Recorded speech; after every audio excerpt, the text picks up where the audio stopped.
Badan Pemeriksa Keuangan alias BPK menemukan permasalahan senilai 2,9 triliun rupiah dalam proses pelaksanaan anggaran penanganan COVID-19 dan pemulihan ekonomi nasional. Ketua BPK, Agung Firman Sampurna menjelaskan bahwa permasalahan itu timbul dari hasil pemeriksaan terhadap 241 pelaksanaan anggaran PEN yang dikucurkan selama tahun 2020. Agung memaparkan bahwa selama pelaksanaan audit anggaran COVID-19 dan PEN, Lembaga Auditor Negara menemukan adanya kelemahan dalam proses identifikasi dan kodifikasi anggaran, pertanggungjawaban, hingga manajemen program penanganan pandemi. Untuk mengatasi permasalahan tersebut, BPK telah memberikan rekomendasi kepada pemerintah yang mencakup proses pembentukan grand design, identifikasi barang penanganan corona, prioritas anggaran.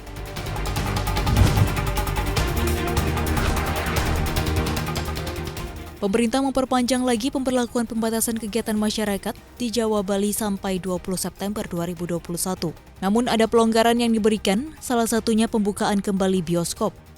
Menko Kemaritiman dan Investasi Luhut Binsar Panjaitan menyatakan pemerintah akan memulai pembukaan bioskop kembali di sejumlah daerah. Pembukaan bioskop diberlakukan di kota dengan penerapan level PPKM level 3 dan 2. Luhut yang juga koordinator penanganan PPKM Jawa dan Bali menegaskan pembukaan bioskop harus melalui screening menggunakan aplikasi Peduli Lindungi. Masyarakat yang dapat mengunjungi bioskop hanya masyarakat yang masuk dalam kategori hijau. Selain bioskop, pemerintah juga menambah lokasi wisata yang melakukan uji coba pembukaan. Meski begitu, terdapat kebijakan pembatasan kendaraan pada lokasi wisata seperti penerapan ganjil genap berlaku mulai hari Jumat pukul 12 hingga Minggu pukul 18 waktu setempat.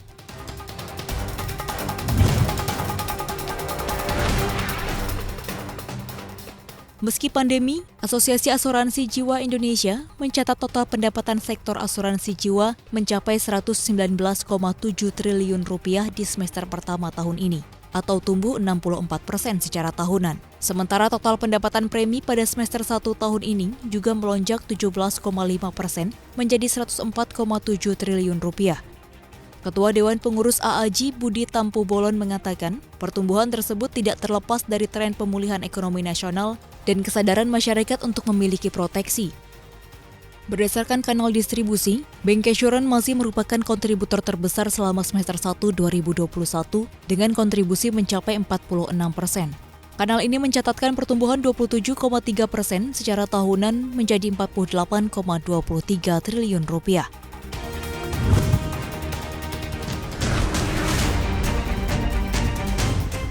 Grab Asia Tenggara menurunkan target kinerjanya karena ketidakpastian baru atas pembatasan pergerakan terkait pandemi COVID-19. Perusahaan yang beroperasi di 8 negara ini memperkirakan pendapatan 2,1 hingga 2,2 miliar dolar AS.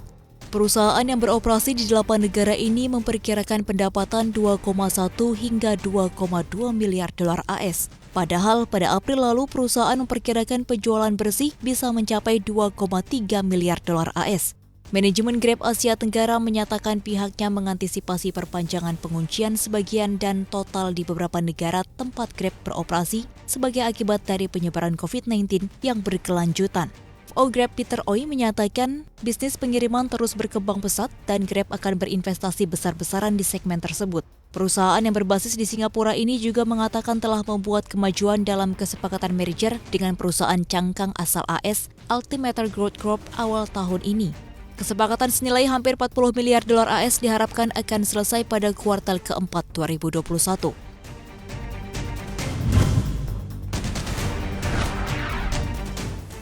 Otoritas Perdagangan Korea Selatan menjatuhkan denda kepada Google karena diduga telah menghalangi masuknya sistem perangkat lunak milik perusahaan rival. Komisi Perdagangan yang Adil Korea atau KFTC mendenda Google sebesar 207 miliar won atau sekitar 2,5 triliun rupiah karena memblokir versi khusus dari sistem operasi Android. KTFC menyatakan Google telah menyalahgunakan dominasinya untuk mengatur persaingan di pasar OS seluler. Google diduga berupaya menghalangi produsen ponsel dalam negeri seperti Samsung untuk melakukan penyesuaian OS buatan mereka sendiri. Di sisi lain, Google mengatakan pihaknya berniat untuk mengajukan banding. Anak perusahaan Alphabet ini merasa putusan tersebut mengabaikan manfaat yang ditawarkan oleh kompatibilitas Android dengan program lain dan merusak keuntungan yang dinikmati oleh konsumen.